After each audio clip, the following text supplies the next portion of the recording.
Hello friends, मेरा नाम है प्रभास सिंह और आप देख रहे हैं अकाउंटिंग लेजर।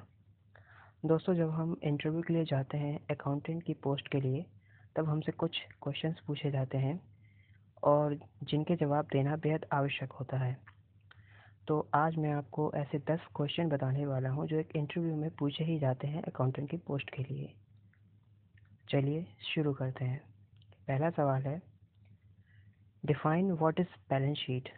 एक अकाउंटेंट को बैलेंस शीट को समझना बेहद आवश्यक है और उसे अच्छी तरह से पता होनी चाहिए कि बैलेंस शीट में क्या क्या चीज़ें होती हैं और उनसे एक फर्म की कौन सी स्थिति का पता लगता है। तो इसका प्रॉपर एक जवाब है कि बैलेंस शीट एक स्टेटमेंट है जिसमें एसेट्स होती हैं, लायबिलिटीज़ होती हैं और एक कंपनी या फर्म की कैपिटल एक निश्चित समय पर रहती है। A balance sheet is a statement consisting of all the assets, liabilities, and capital of company at certain point. दूसरा सवाल है, What does Tally accounting mean? Tally accounting से आपका क्या मतलब है? टैली अकाउंटिंग एक सॉफ्टवेयर है, ERP सॉफ्टवेयर, जो एक स्मॉल से लेकर लार्ज बिजनेस में यूज़ किया जाता है। इसमें अकाउंटिंग, फाइनेंस, इन्वेंट्री, पेरोल्स सभी फंक्शंस रहते हैं। What does the difference between capital and revenue transaction? Capital और रेवेन्यू ट्रांजैक्शन में क्या अंतर है? Accounting involves two types of business transaction, capital or revenue. Revenue transaction refers to transaction relating to the day-to-day activities. A capital transaction refers to the transaction for long-term objective such as purchase of fixed asset. Accounting में दो तरह के transaction होते हैं, business transaction. एक तो होता है कैपिटल ट्रांजैक्शन, दूसरे रेवेन्यू ट्रांजैक्शन। रेवेन्यू ट्रांजैक्शन वे होते हैं जो day to day daily business में हम करते रहते हैं, जैसे कि सामान खरीदना, बेचना, माल खरीदा, माल बेचा, है ना, डिस्काउंट लिया, डिस्काउंट दिया। ये ये रेवेन्यू ट्रांजैक्शंस होते हैं। और कैपिटल ट्रांजैक्शन होते हैं जिनका इफेक्ट कैपिटल पर पड़ता है, जैसे कि फिक्स्ड एसेट खरीदते हो तो उसको ये हमारी फिक्स्ड एसेट हमारी कैपिटल में आती है, तो ये कैपिटल ट्रांजैक्शंस होते हैं जिनसे हमारी कैपिटल बढ़ती है। चौथा सवाल है, वर्किंग कैपिटल क्या होती है? Working capital refers to the value of current assets minus current liabilities that is used in day-to-day trading। नहीं, कैपिटल एसेट्स में कैपिटल लाइबिलिटीज को घटाने पर जो बचता है वो वर्किंग कैपिटल कहलाता है और यही बिजनेस में प्रत्येक दिन यूज होता है। What is the meaning of premises in terms of accounting? Premises का मतलब क्या है अकाउंटिंग के टर्म्स में? तो in terms of accounting, the word premises refers to the number of fixed assets that are shown in balance sheet। Balance sheet में दो तरह की एसेट्स होती हैं, एक होती है करंट एसेट्स, दूसरी होती है fixed assets.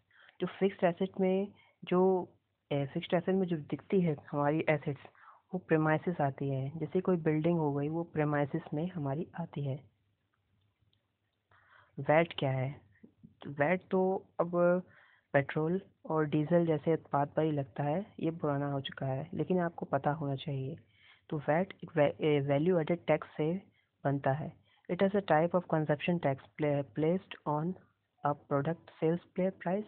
It stands for the price of value added on the product its production stage. यानी जब प्रोडक्शन होता है तब इस पर कुछ हम टैक्स लगाते हैं, जब माल को बेचा जाता है तब भी इस पर टैक्स लगता है। तो ये कंजप्शन टैक्स है जो कि प्रोडक्ट से जो कि वैल्यू पर उस पर ऐड करके टैक्स लगाया जाता बनता है। What is the basic accounting equations? Basic accounting equations क्या होते हैं? तो बेसिक अकाउंटिंग इक्वेशन है assets equal to liabilities plus owner equality. Accounting is all about measuring the assets, capital, and liabilities of business. Therefore, the basic account equation is assets equal to liabilities plus owner equity. How are accounting and auditing different? Accounting और auditing में क्या फ़र्क होता है? देखिए, ये दो term है अलग अलग प्रकार की, एक अकाउंटिंग और एक ऑडिटिंग।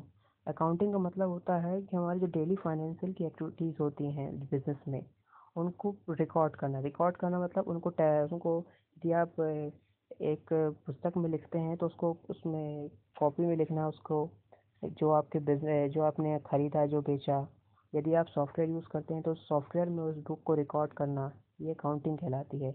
और ऑडिटिंग वर्क कहलाती है, ऑडिटिंग का मतलब होता है जो आप रिकॉर्ड करते हो, जो आप अकाउंटिंग करते हो उसको चेक करना कि वो सही है या नहीं है।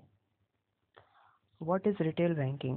Retail banking का क्या मतलब? Retail banking means carrying out financial transaction with retail client and not any other business or organization customer. Retail banking वह बनी होती है जब जिसमें हम रिटेल क्लाइंट होते हैं। जैसे कोई बिजनेस हो गया, उसमें हम कहीं क्षेत्र में हम लगा देते हैं कि ये आप ही इस क्षेत्र में बिजनेस करेंगे, तो वो रिटेल बैंकिंग में आ जाता है ना। दूसरे उस तरह का बिजनेस नहीं कर पाते हैं। What are the trade bill? Trade bill क्या होते हैं? Trade bill are simply the document generated against each transactions.